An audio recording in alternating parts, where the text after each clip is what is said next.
So Mel, how are you feeling after that this evening and seeing all of the lovely ladies again? I feel great because, I really enjoyed them when they were, when we were doing the show. And seeing them again just brought back great memories. Any surprises for you this evening, listening to the ladies and what they had to say? No, not really. It's just that, I know there's some banter back and forth, which is always sort of fun and intriguing. But other than that, no, it's great to see them. What about the ladies going after Nicole? Did that surprise you? That they were going after her? Yeah. Oh, I knew that there was going to be some pushback.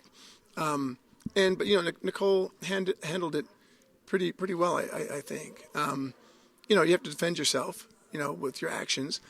And I think, there was pushback, and I think Nicole handled it. And I don't think they completely turned against her, and they don't think she's a bad person. But, they checked her.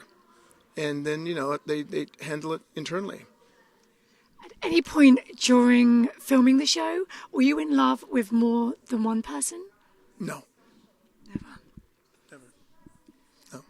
Any surprises for you? What's been the biggest surprise of this whole process? The production. And now when you got the production's huge, and then you put all of the elements inside and see how it works, that was very surprising to me. I didn't think it was going to be this well run. And also to have no really hiccups along the way, and the way they casted it and the way they had the people and just our involvement with everybody, and everybody comes back. And, there's some friction, but like in any family. And now we're part of the group now of, GB2 in our season. So that's our group. We love each other. So I had a lot of fun doing that. Just the way, the show put together the dates, whether it be a group date or an individual one-on-one date, they were really intriguing, interesting, and really on point. And everyone I went to and was with the women, it was just awesome. It was great, a great feeling, and very unique, whether it was up at the observatory or at the beach, the Coliseum restaurant, OC Fair. Those are all wonderful venues, and I had a great time at all of them. What about hometowns? How much fun did you have on hometowns, and were any of them awkward at all? No, they weren't awkward. Like I'd been to, Vegas before, obviously, and I've been to Denver before, and I've been to Austin before, but not recently. And then obviously not with the women. So it was good to have them show me around and have something that's unique to their hometown and unique to them. And I got to meet their families as well, which is pretty cool. And these are people that live in the city, and their family had not been prepped for the questions or answers, right? So that's a unique situation where they can ask you questions, you can ask them questions without really having been prepped beforehand. Did any of those meetings change your mind in any way about any of the women when you met the families? It didn't change my mind, but it added to my information that I was going to base my decision upon. So, everything helps. I got to meet the family, and again, they're not prepped. So I can ask any questions, they can ask me any questions. So it's more of a true reflection of how you feel and what your answers are going to be. So everything together helped me out. Fantasy Suites are coming up, so were they everything you expected?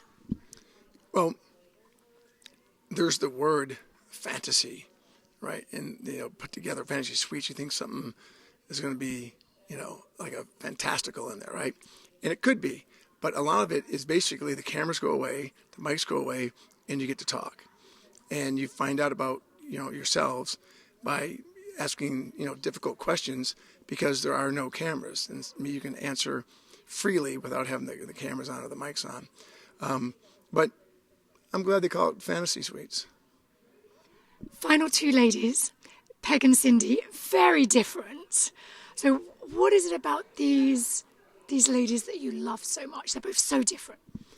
I think one common denominator they have is they have energy, and they're lovely, and they're smart. So there's a lot of common denominators, and some, there are separators as well too. But they're both athletic, and their sensibilities appeal to me on both sides, right? Because Peg has a background where she had a lot of sacrifice, and that appeals to me.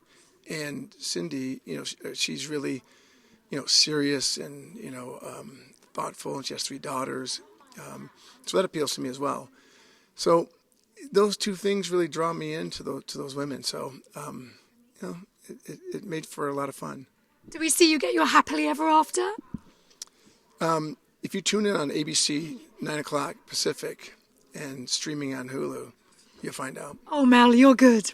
He's good. Yes, we'll see you then. Thank you so much. Thank you.